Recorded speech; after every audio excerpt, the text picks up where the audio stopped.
সবাইকে তোমরা সবাই কেমন আছো? আশা করছি ভালো আছো, আমিও ভালো আছি। মোহনাজ ব্লগে ছোট্ট মিনি ব্লগে তোমাদের অনেক অনেক স্বাগত। আজকে দিনটা হচ্ছে গিয়ে মামাজির তোমার মেহেন্দি। তো আজকে সেখানে আমরা গেছিলাম, রেডি হয়ে গেছিলাম। এবার মেহেন্দি মোটামুটি কাটানো হয়ে যাওয়ার পরে এবার রাতের বেলা বাড়ি ফেরার পালা। তার আগে আমি একটু দেখছো ওড়নাটা গালে বেঁধে নিয়েছিলাম, কারণ আমার গালটা ফুলেছিল, আমি কিছুই খেতে পারছিলাম না, খুব সমস্যা হচ্ছিল। কিন্তু ওখানের যাই হোক, ওখানের সন্ধ্যেটুকু কাটিয়ে এখন অ্যাপ্রক্সিমেট 11:30 মতন বাজে। তখন আমরা বললাম যে চলো এবার আমাদের এখানে কাজবাজ সব মিটেই গেছে, এবার আমরা বাড়ি যাব। কিন্তু বাড়ি যাব বললেই তো হবে না, তার মাঝখানে কিছু একটা ইচ্ছে হয়ে বসে রয়েছে, সেটাকে আমাকে কমপ্লিট করতে হবে। সেই ইচ্ছেটা পূরণ না হওয়া পর্যন্ত আমার আর শান্তি নেই। তো সেটা ভেবেই তখনও আমি কিছু বলিনি। তারপরে হচ্ছে আমাদের যাত্রা। এখন সময় হচ্ছে গিয়ে 11:37। আর এখন আমরা এসেছি একটা মিষ্টির দোকানে।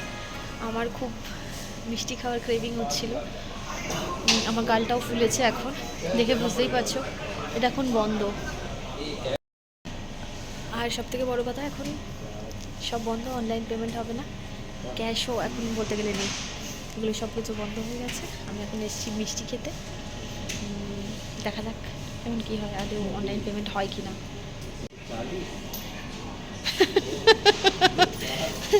बिना कैश के निकलेंगे।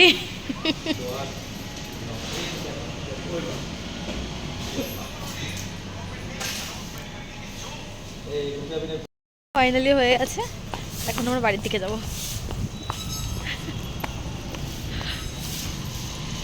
এটাই হচ্ছে আমার সেই অপূর্ণ ইচ্ছা, যেটা আমাকে ফাইনালি রাতের বেলা পূর্ণ হয়েছিল।